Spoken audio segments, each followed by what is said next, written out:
제가 오래전 저희 딸이 한 3살 정도 되는 때에 마트에 갔다가 딸을 잃어버린 적이 있었습니다. 잠시 한눈을 파는 사이에 딸이 사라졌고 순간 눈앞이 캄캄하고 정신이 하나도 없었던 경험이 있었죠.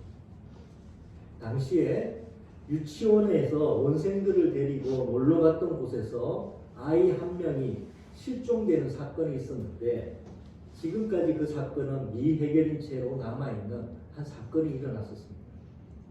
이런 실종 사건이 있은 지 얼마 되지 않은 때에 딸을 잃어버렸기 때문에 별의별 생각이 다 났었고 새파랗게 질린 아내와 저는 온 마트를 이리저리 뛰어다녔죠. 그러나 도무지 딸을 발견할 수가 없었던 것입니다. 완전히 정신이 나가 있던 차에 누군가 울고 있던 딸을 발견하고 센터에 맡겨두었다는 방송이 나오는 것을 들을 수가 있었습니다. 덕분에 무사히 딸을 찾았고 저렇게 커서 뒤에 이렇게 남겨있습니다. 그때 아이를 잃어버린 부모의 마음이 얼마나 절박한지 몸소 느꼈고 지금도 그 순간을 떠올리면 몸소리가 쳐지는 것을 느낄 수가 있습니다. 오늘 본문에서도 이와 마찬가지로 아들을 잃어버린 아버지 이야기를 들려주고 있습니다. 어떤 사람에게 2 아들이 있었죠. 그 중에 둘째가 아버지에게 다음과 같이 말을 합니다. 아버지, 재산 중에서 내게 돌아올 눈깃을 주소서. 이해할 수 없지만은 아버지는 아들의 이런 무례하고 괘씸한 요구를 들어주시는 것이었습니다. 아들은 며칠 안 되어 재산을 다 모았습니다. 아버지로부터 받은 재산, 아마 땅이었을 것 같은데 그 땅을 팔아서 현금으로 바꾸었다는 것입니다. 며칠 만에 땅을 처분했다는 것은 이 아들이 오래전부터 계획적으로 준비하고 있었다는 것을 말해주고 있습니다. 그런데 아들이 아버지에게 이런 말도 되지 않는 요구를 한 이유가 무엇이겠습니까? 먼 나라에 가라고 13절에 나오는데 아들은 아버지의 간섭이 없는 곳에 갔다는 것입니다. 그곳에서 아버지의 눈치를 보지 않고 자기가 스스로 아버지가 되어서 하고 싶은 대로 즐기고 싶었다는 것이죠. 자기 마음대로 살고 싶었다는 것입니다. 아들은 그곳에서 돈을 허랑방탕 써버렸다고 얘기를 합니다. 아들은 아버지의 간섭이 없는 곳에서 그저 즐겁게 누리면서 살고 싶었던 것이죠. 이렇게 아버지의 품을 떠난 둘째 아들의 결과가 어떻다라고 성경에 나오고 있을까요? 한 단어로 명확하게 얘기하고 있습니다. 궁핍했다고 얘기하죠. 아들은 마음대로 즐겁게 살 수 있는 날이 영원할 것이라고 믿었는지 모릅니다. 그러나 그가 가진 것이 한계가 있기에 방탕한 생활은 그리 오래 가지 못했던 것이죠.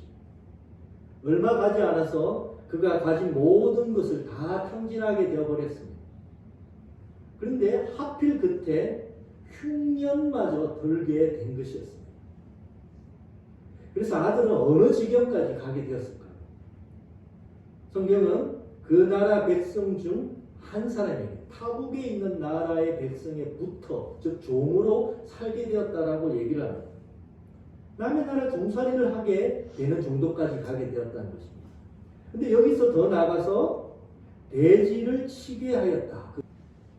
돼지는 이스라엘 백성들에게서는 부정한 동물로서 유대인들은 기르지도 먹지도 않는 동물이 바로 돼지였습니다. 아들은 부정한 동물을 치는 정도까지 나락으로 떨어져 버렸다는 것입니다. 유대인의 자존심을 잃어버릴 정도까지 되었고 더 나아가서 돼지처럼 부정한 존재까지 나락으로 떨어져 버렸다는 것을 말해주고 있습니다. 그런데 돼지가 먹는 쥐염 열매로 배를 채우는 그 정도까지 갔다는 것입니다. 너무나도 안타까운 상황이죠. 부정하다는 그 대지보다 더 비참한 지경에 이르게 되었다는 것입니다. 그런데 이마저도 돼지가 먹는 그 쥐염 열매마저도 얻을 수 없는 정도까지 이 아들은 정말 궁핍한 지경에 나락으로 떨어진 것입니다. 이 둘째 아들은 아버지를 떠나면 행복할 것이라고 여겼습니다. 하고 싶은 거 마음대로 하고 축제, 잔치를 벌리면서 즐겁게 살 수 있을 것이라고 여겼다는 것이죠. 실제로 잠시는 즐거웠어요. 근데 그 마지막은 너무도 비참했습니다. 한마디로 부정한 동물인 돼지보다 못한 존재로 전락을 해버렸다는 것입니다. 제가 오래전 가출한 아이들의 실상을 TV에서 방영해 주는 것을 제가 볼 수가 있었습니다. 아이들이 가출하는 이유가 여러 가지가 있지만은 그 중에서는 부모의 간섭이 싫어서 자유롭게 살고 싶은 이유도 있었습니다. 당시에 가출한 아이들이 너무나도 많아서 알고 계실지 모르겠지만 유명한 가수인 서태지와 아이들이라는 그 유명한 가수가 컴백홈 집으로 돌아가 라는 이 노래를 불렀고 대히트를 쳤던 적이 있습니다. 당시 보여지고 있는 그 가출한 아이들은 뭐 주유소 같은 데서 일하면서 숙소라고 할 수 없는 그 열악한 곳에서 함께 사는데 술과 담배, 먹다 남은 음식 쓰레기들이 여기저기 흩어져 있는 아주 안타까운 모습으로 살고 있는 것을 볼 수가 있었습니다. 그래서 서태지와 아이들은 You must come back home. 제발 집으로 돌아가라고 그렇게 노래를 부르기도 했던 것이죠. 오늘 비유의 둘째 아들은 그의 삶이 정상이 아니라는 것을 깨닫게 되죠. 이렇게 사는 것은 무언가 잘못된 것이라는 것을 깨닫게 되었던 것입니다. 그래서 둘째 아들은 스스로 돌이켜 내 아버지에는 양식이 풍족한 품꾼이 얼마나 많은가. 근데 나는 여기서 줄여서 죽는구나. 그리고 아들은 너무나도 중요한 사실을 깨닫게 됩니다. 내가 하늘과 아버지께 죄를 지었습니다. 아버지께 죄를 지었다는 것을 깨닫게 된 것입니다. 이 둘째 아들은 이전까지는 자신의 행동이 너무나도 당연했고 정당하다라고 그렇게 생각을 했었습니다. 아버지 없이도 얼마든지 잘 살고 즐거울 수 있을 것이라고 여겼던 것이죠. 그것이 재미있고 행복한 삶이 될 것이라고 기대를 했던 것입니다. 아버지를 무시해도 문제될 것이 없다라고 여겼던 것이죠. 그런데 그 선택의 결과는 궁핍함이었고 인간성의 상실이었던 것입니다. 아버지를 떠나는 것이 곧 죄이고 죽음이라는 것을 이 둘째 아들이 이제야 그 궁핍의 상황 속에서 깨닫게 된 것입니다. 아들은 자신의 이 비참함이 아버지를 떠났기 때문에 생긴 것이라는 것을 비로소 깨닫게 된 것이라는 것이죠. 이제 아들은 이것을 깨닫게 되자 큰 결심을 합니다. 이제 일어나 아버지께로 돌아가리라. 아들은 자신의 그 비참의 자리에서 일어났습니다. 일어나 아버지께로 가고 있는 것이죠. 오늘 본문을 읽는 가운데서 둘째 아들의 행동 중에서 가장 정상적인 행동을 한 것입니다. 아들은 come back home을 하고 있는 것이죠. 지금도 늦지 않았어요. 인류가 하나님 아버지께로 돌아가야 된다는 것을 깨닫기만 한다면 희망이 있습니다. 이 모든 비정상적인 삶이 아버지 하나님을 거부하고 부인했기 때문이라는 것을 알고 다시 아버지 하나님께로 돌아가려고 한다면 희망이 있는 것이죠. 왜 인류가 돼지 쥐염 열매를 먹는 것 같은 비참함이 있는지, 왜 서로를 돌보지 않을 정도로 극단적 이성으로 가득 차 있는지, 왜 살고자 하는 의지와 희망을 잃어버리는지, 왜 전쟁과 싸움은 이렇게 끝이 나지 않는지, 이 모든 것이 하나님 아버지를 떠나 아버지 속에 있는 그 풍성함을 누리지 못하기 때문이라는 것을 깨닫기만 한다면 희망이 있는 것이죠. 이제 비유는 아버지께 초점을 맞춥니다. 아직도 거리가 먼데 아버지가 그를 보았다라고 합니다. 아버지는 늘 그 자리에서 기다리고 있었죠. 아버지는 아들이 떠난 이후로 대본에서 돌아올 그 아들을 매일매일 기다리고 있었습니다. 그렇기 때문에 아들이 먼 곳에 있을지라도 그 아들을 알아보았던 것입니다. 멀리 보이는 아들은 떠날 때의 아들의 모습을 가지고 있지 않았습니다. 그 좋았던 풍채는 다 사라지고 거지의 형상을 가지고 있었죠. 그런데 아버지는 그 아들을 바로 알아보게 되죠. 항상 그 자리에서 그 아들이 돌아오기만을 기다리고 있었기 때문에 옷이 다 헤어지고 얼굴이 몰골이 되었을지라도 단번에 그 아들을 알아보게 됩니다. 그리고 아버지는 아들에게 달려가죠.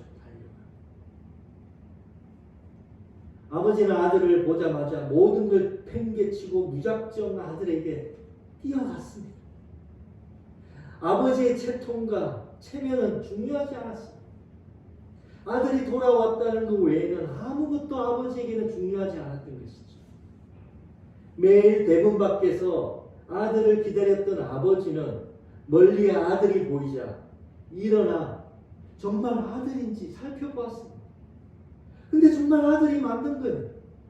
그러자 아버지는 아들에게로 무작정 달려왔습니다. 신고 있던 신발이 벗어진지도 모른 채 맨발로 그 아들에게 달려갔던 것이죠. 그리고 그 아들의 목을 껴안고 눈물을 흘리며 흐느끼기 시작하셨던 거죠. 마트에서 딸을 잃어버렸을 때 정말 어찌할지 모르겠더라고요. 이 딸에게 무슨 일이 생기면 어떡하나? 혹시 딸 없이 정말 살아갈 수 있을까? 별의별 생각이 그 순간 다 떠오르는 것을 알 수가 있었습니다. 그 짧은 시간 두려움과 아픔으로 딸을 찾아서 여기저기 뛰어다녔죠. 방송을 듣고 간 자리에 그 앞에 딸이 있었습니다. 제가 할 수 있는 것은 그저 그 딸을 꼭 안아 주는 것이었습니다. 딸을 저희 품에 안는 순간 두려움과 슬픔이 사라지고 기쁨과 감사가 물밀듯 찾아오는 것을 경험할 수 있었습니다. 탕자의 아버지는 걱정과 두려움으로 보냈던 그 많은 시간이 돌아온 아들을 껴안자 한순간에 기쁨으로 바뀌어 버렸던 것이죠. 그때 아들은 아버지에게 제가 죄를 지었으니 아버지의 아들이라 불릴 자격도 없습니다 라고 아버지에게 말하죠. 그러나 아버지는 이 아들의 말이 전혀 귀에 들어오지 않았습니다. 아니, 들을 필요도 없었던 것이죠. 이전에 이 아들이 무엇을 했든지 상관이 없었습니다. 이제 아버지께로 돌아왔으니 되었던 것입니다. 더 이상 과거에 대해서 묻고 싶지도 듣고 싶지도 않았던 것이죠.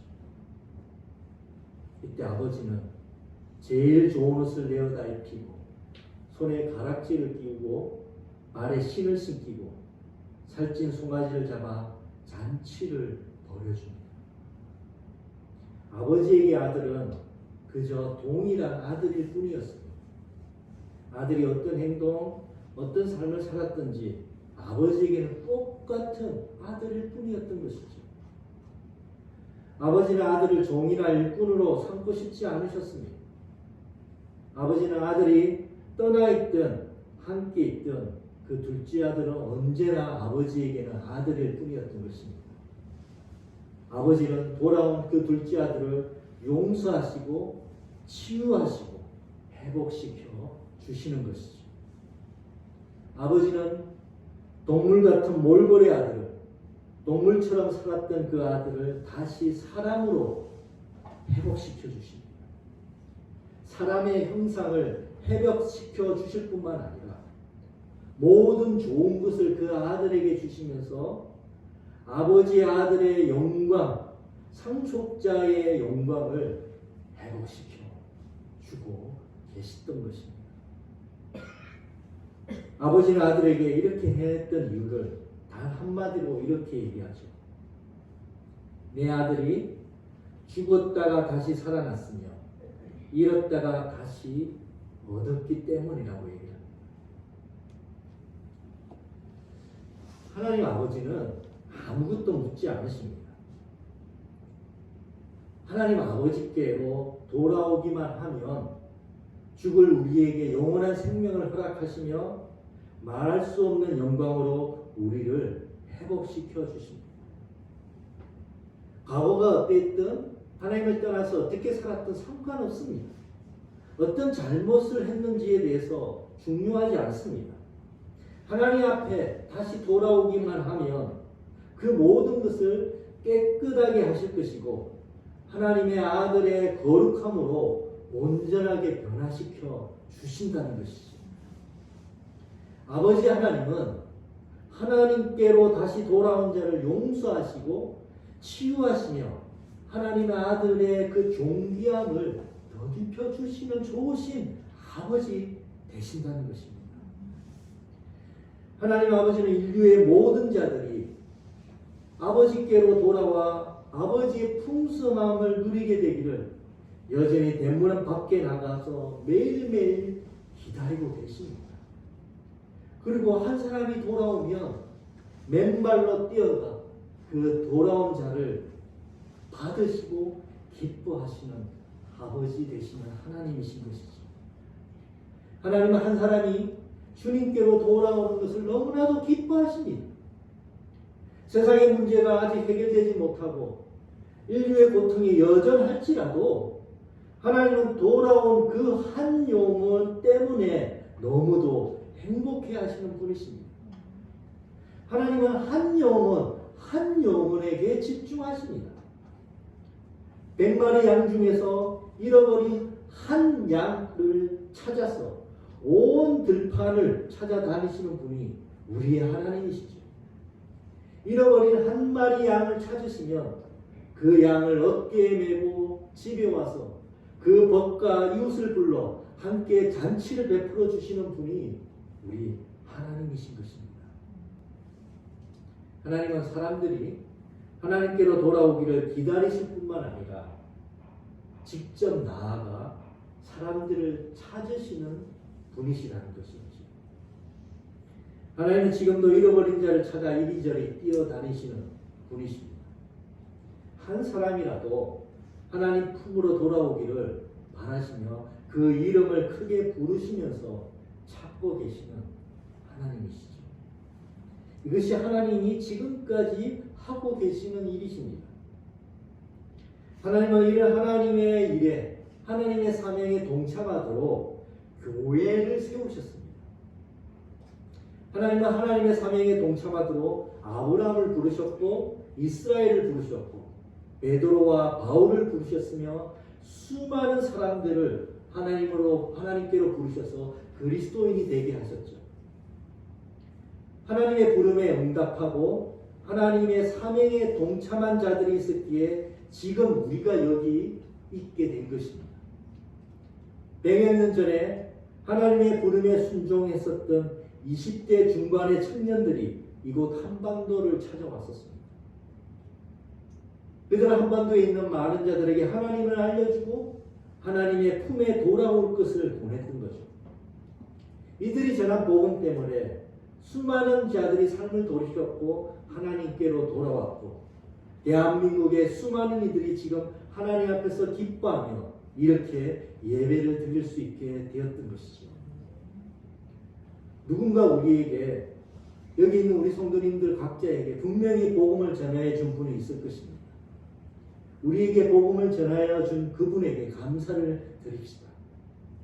그들이 우리에게 복음을 전해 주었기 때문에 우리는 여기서 하나님의 자녀가 될 수 있었고 하나님 앞에 하나님 안에 주어지는 놀라운 소망 가운데서 기뻐하며 감사하며 살 수 있게 된 것입니다.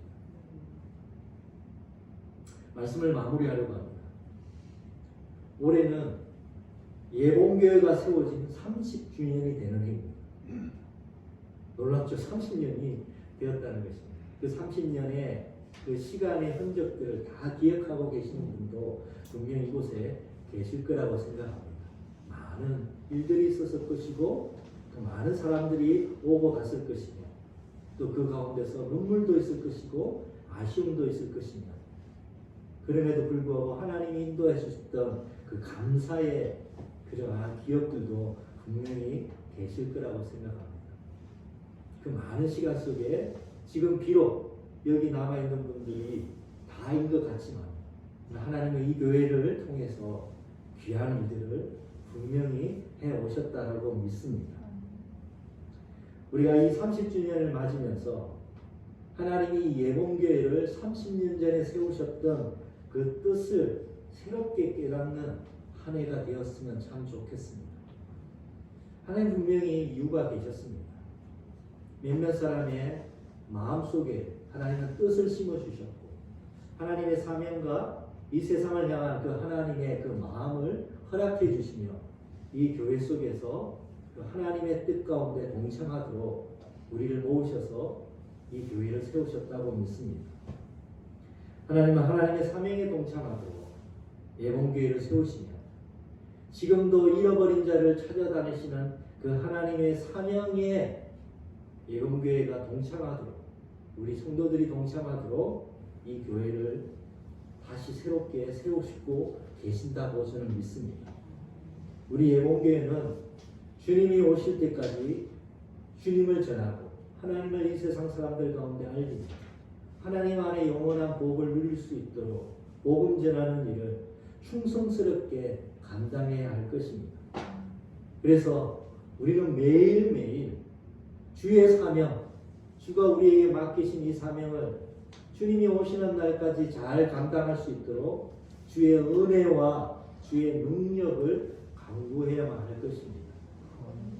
2022년에 하나님께로 돌아와야 할 한 영혼을 품고 기도하는 일로부터 함께 시작하시면 참 좋겠습니다.